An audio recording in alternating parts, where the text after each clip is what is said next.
महिलाओं को 33% रिजर्वेशन चाहे दिया हो, चाहे टॉयलेट्स दिए हो, चाहे अनाज दिया हो, चाहे गैस सिलेंडर्स दिया हो, तो उससे पता चलता है कि कौन देवता है और कौन दैत्य है।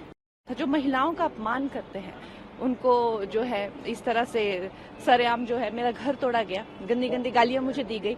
कुछ मूर्खों के इकट्ठे हो जाने से देश के टुकड़े नहीं हो सकते। हमारी सारी पार्टी के लिए ही ये एक ऐतिहासिक जीत है और जाहिर सी बात है हम सब कार्यकर्ता बहुत ही ज्यादा उत्साहित हैं, बहुत इस चीज को लेकर धन्यवादी हैं पूरे महाराष्ट्र की जनता के, पूरे भारत की जनता के, to be honest. Ma'am, chief minister किसको देखना चाहेंगे? ये तो खैर अब हमारी जो पार्टी है उनका ये बनता है, इट्स देयर प्रोगेटिव। और हम लोग तो खैर, जो मैं हमेशा कहती हूँ कि हमारी जो पार्टी है उनकी जो आइडियोलॉजी है वो सबकी एक से बढ़कर एक हमारे पास नेतृत्व के लिए लोग हैं। तो उद्धव ठाकरे की इतनी बुरी तरीके से हार होगी, आपको ये उम्मीद थी? ये मुझे उम्मीद थी, क्योंकि मुझे लगता है कि अगर आप देखें इतिहास गवाह, और मेरे काफी रील भी वायरल हो रहे हैं कि हम दैत्यों को और देवताओं को कैसे पहचानते हैं।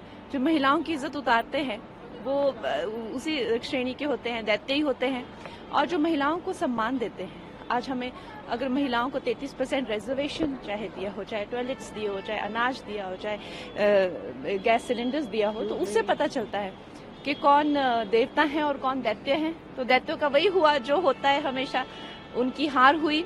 और आप देख लीजिए महाभारत में तो एक ही क्लैन था, एक ही भाई थे, सब एक ही परिवार था, लेकिन फिर भी फर्क कितना था। जो महिलाओं का अपमान करते हैं उनको जो है इस तरह से सरेआम जो है मेरा घर तोड़ा गया, गंदी गंदी गालियां मुझे दी गई, तो मुझे लगता है कि कहीं ना कहीं बुद्धि भ्रष्ट हो गई थी, वो दिख ही रहा था। कांग्रेस पर पीएम ने सिर्फ परिवार और लड़ाने की राजनीति करने का आरोप लगाया, कैसे देखते हैं? उनको भी एक पब्लिक से काफी एक मजबूत जवाब मिला है कि किस तरह से ये देश जो है, ये देश बड़े ही बलिदान देकर देश बना है, और किसी के ऐसे कहने से या कुछ मूर्खों के इकट्ठे हो जाने से देश के टुकड़े नहीं हो सकते और नहीं होने भी नहीं देंगे। मैम, एक इम्पोर्टेंट सवाल है कि संभल में एक मस्जिद है, उसका सर्वे करने के लिए एक टीम जाती है, उसके ऊपर पथराव हो जाता है। आज सुबह की घटना है, इस पर आपका क्या? आज जनी हुई है, पत्थरबाजी हुई है संभल में, तो इससे हमें साक्षात देखने को मिलता है कि एक है तो नेक है, अगर बटेंगे तो कटेंगे। आप देख सकते हैं कि किस तरह की सिचुएशंस हमारे देश में ऐसे ऐसे एरियाज भी हैं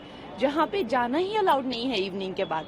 तो खैर, मुझे लगता है कि हम सबको एकजुट होकर इस चीज की निंदा करनी चाहिए। हिमाचल में भी हम लोगों ने इस चीज की निंदा की है, तो अभी के लिए तो मैं यही कह सकती हूँ। Ma'am, my last question is, ये प्रियंका गांधी वाड्रा जीती हैं वायनाड से, क्या कहना चाहेंगे? मेरी उनको शुभकामनाएं।